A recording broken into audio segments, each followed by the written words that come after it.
A man has learned much who has learned how and when to die. A man has grown 10 feet tall who can say, this is it for me. This is where I get off.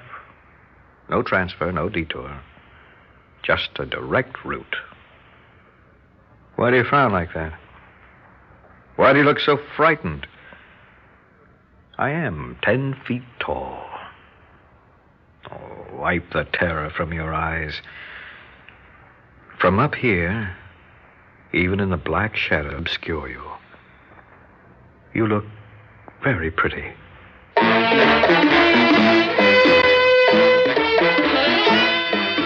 Theater 5 presents The Forgotten.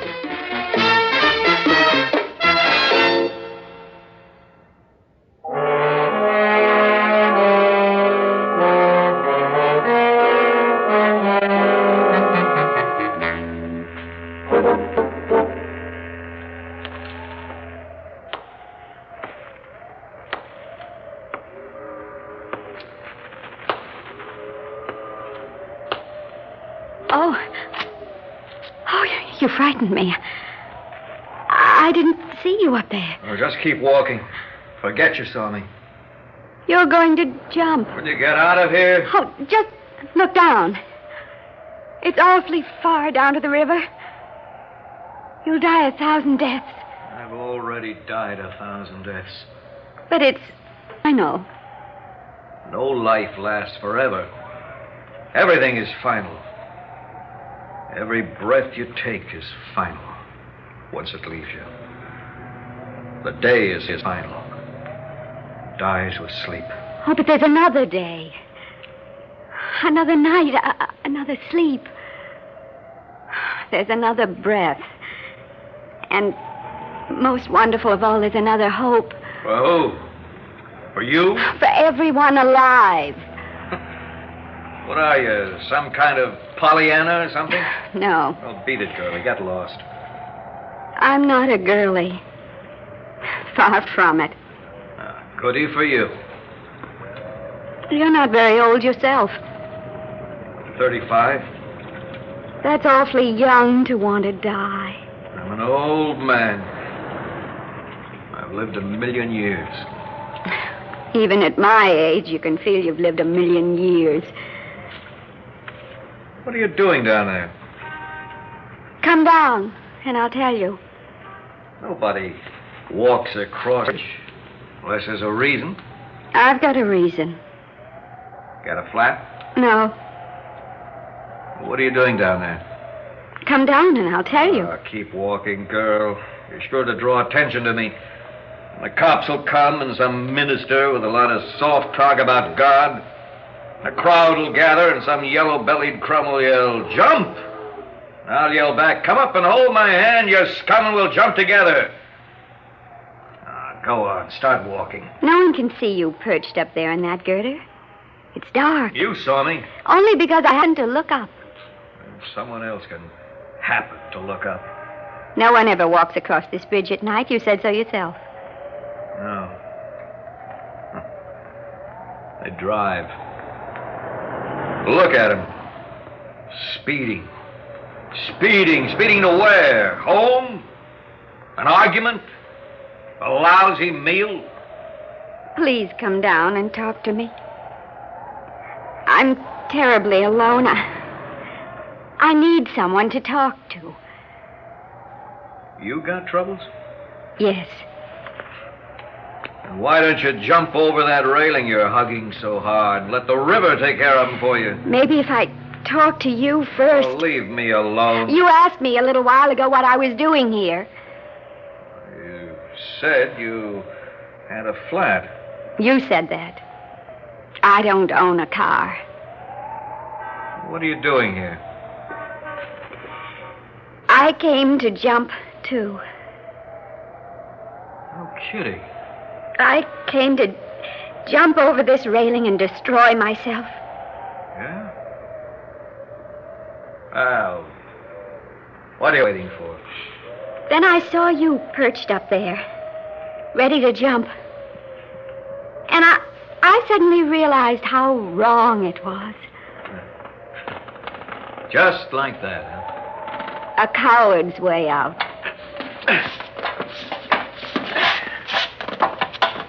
Now I can see you better. But why stand there? Outside the railing on that narrow ledge, you can slip off. I intend to. Please, come over to this side. You are pretty. Why do you want to destroy yourself? Oh, please, you make me nervous. Hey, look. Look how beautiful it looks from here. Black, mysterious. Oh, how I love you, River. River, be good to me. Take me and hold me. I'll be coming to you soon. Oh, it's ugly and frightening. Oh. Why do you want to kill yourself? Because I don't believe I've ever known a single day of happiness in all my life. Well, it's kind of hard to believe. Even I've known a few happy days. Not many, but a few. Have you really? Tell me about them. Well, I gotta think. Oh, I bet you had lots of them. No, not lots. Let me see. Yeah. The day Rosalie Newton promised to be my steady girl. That was one. We were about 13 or 14, I guess. I was carrying her books home from school. We went to Wiley's ice cream parlor for a soda. I treated her. It was the first time I'd ever been alone with Rosalie. I was so nervous, I got clammy all over. I tried to hide it by telling jokes. I guess she didn't notice. Oh, Oliver, you are funny. Oh, here's another one. What's black and white and red all over? Oh, I know that one. A newspaper. Can I carry your books home again tomorrow? Sure. Every day? Well, if you want to. I sure do. What are you going to be when you grow up? Gee, I don't know. Well, everybody should know what they're going to be when they grow up. What are you going to be? A nurse. A nurse? Yeah, that's nice. Like Miss Black at school. She looks pretty in her white uniform. I want to work in a hospital. You need a lot of young doctors in a hospital. People are always dying in a hospital. Well, it'd be fun trying to save them. I guess it would. Why don't you become a doctor? I don't know. I don't like hospitals. This is a nice soda. Yeah, Wiley always makes nice sodas. He charges enough. Would you like another? Oh, no, thanks. I can hardly finish this one. Rosalie. Where do you get all the money? Oh, my paper route. I'm allowed to keep all I make. Well, you're lucky. Rosalie, will you be my girl? I mean, will you be my steady girl? Why, Oliver. I know you got a crush on Jerry Reeves. Oh, Oliver, I have not. He walks you home every day. Jerry's a pest. You always exchange notes in class. Well, he's my brother's best friend. He always hangs around the house. Then, will you be my steady girl? I'd love to, Oliver. I really would. I was on cloud 9 all that day. I bet you were. She must have been awfully nice. Yeah. Whatever happened to her? I married her. Oh. Where is she now? With her husband somewhere. Oh. Hey, look.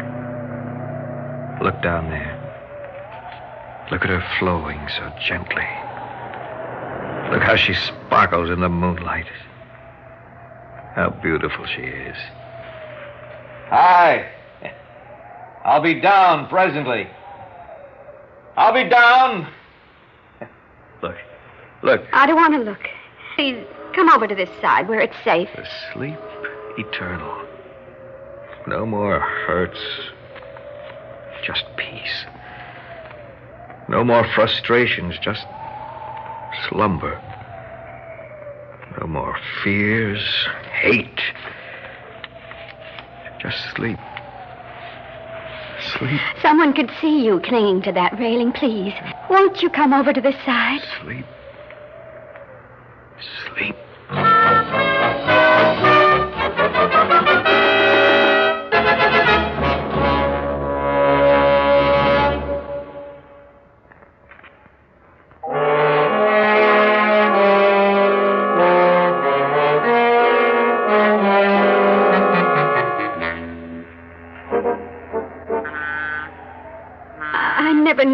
frightening a bridge could be at night.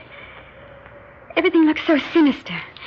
The shadows like ghouls, floating around, angry. Please come off that ledge. I walked tall that day.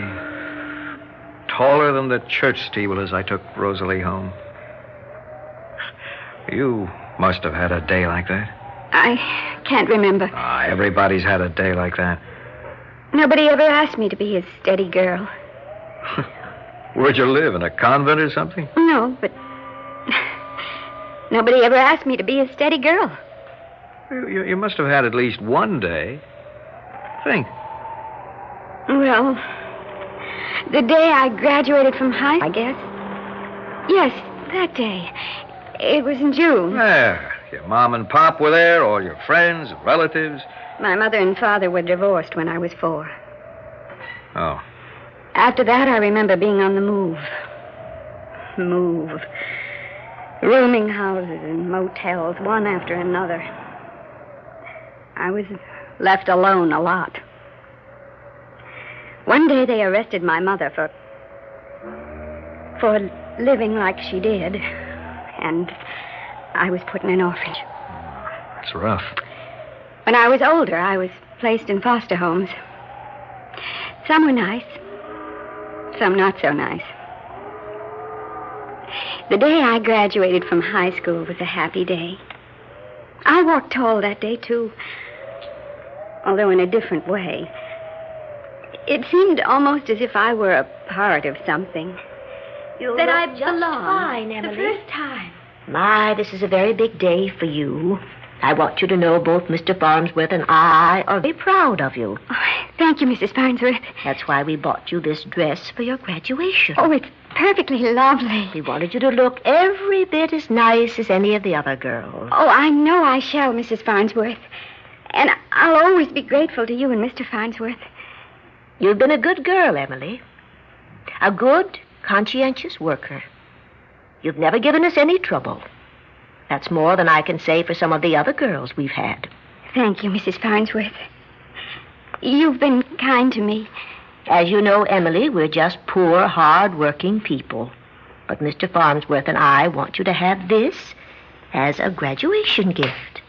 A wristwatch. It's not an expensive one, but it's the best we... Oh, it's beautiful. It's just beautiful. You'll be on your way now, Emily. You're 18 and a high school graduate. Have you any plans? Well, I'm going to New York, Mrs. Farnsworth. Oh? There are good job opportunities in New York, they say. I want to get a job and go to school at night. I want to be a school teacher. Sounds fine, Emily. Just fine. I'm really looking forward to it. You'll keep in touch? Oh, of course, Mrs. Farnsworth. And now you'd better start getting dressed. You haven't much time to get ready. I want you to know, Mrs. Farnsworth, this is the happiest day of my life. Now on with you. Quick. Yes, Mrs. Farnsworth.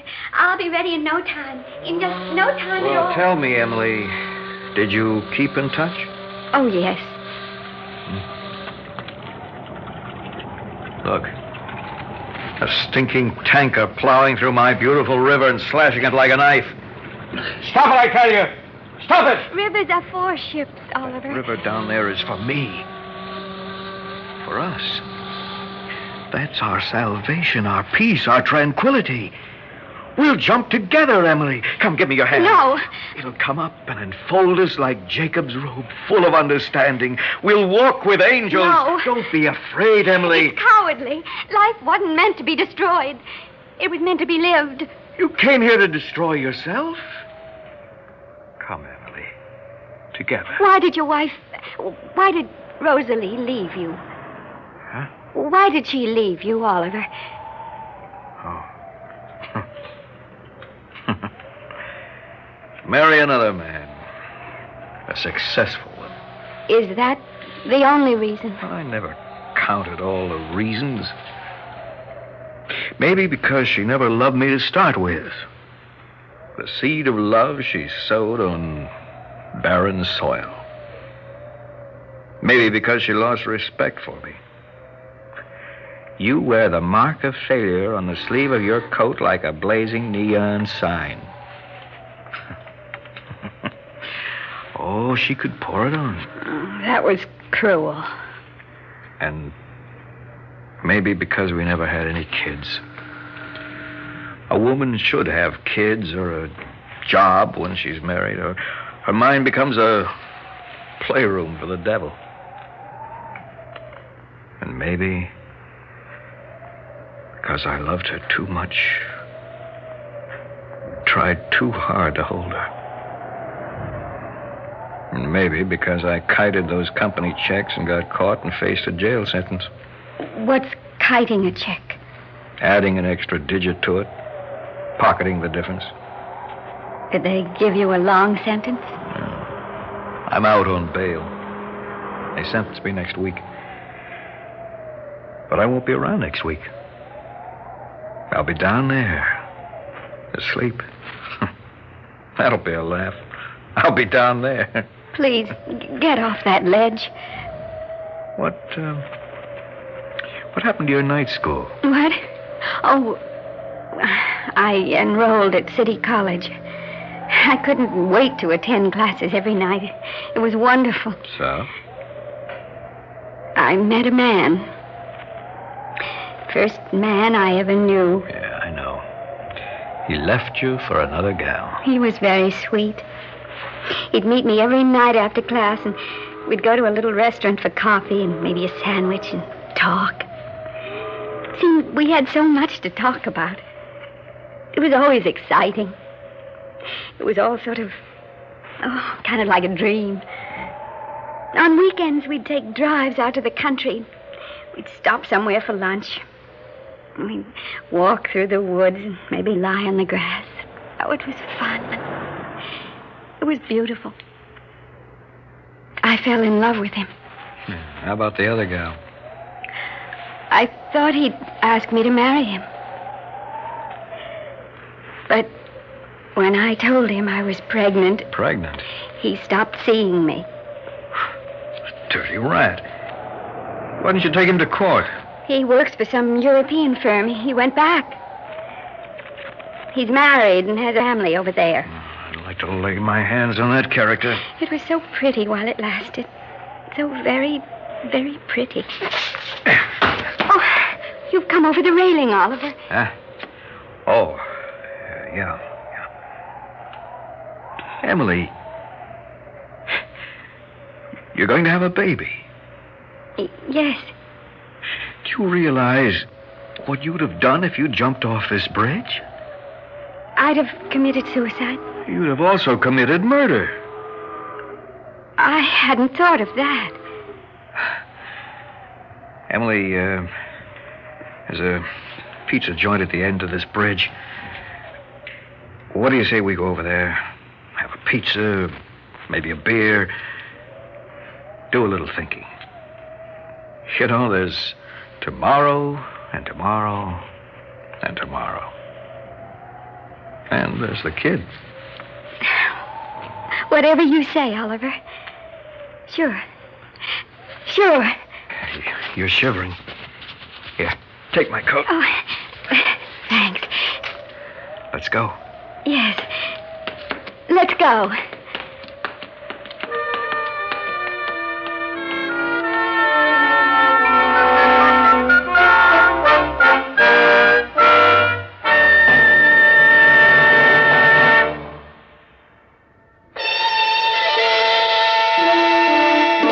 Theater 5 has presented The Forgotten, written by Nick Cosentino, produced and directed by Warren Somerville. In the cast, Gene Gillespie, William Griffith, Elise Camargo, Abby Lewis, and Larry Robinson. Audio engineers Neil Pultz and Joe Palmer. Sound technician Ed Blaney. Script editor Jack C. Wilson. Original music by Alexander Vlastotsenko. Orchestra under the direction of Glenn Osser. Executive producer for Theater 5, Lee Bowman. We invite your comments. Write to Theater 5, New York 23, New York. That's Theater 5, New York 23, New York. This is Fred Foy speaking.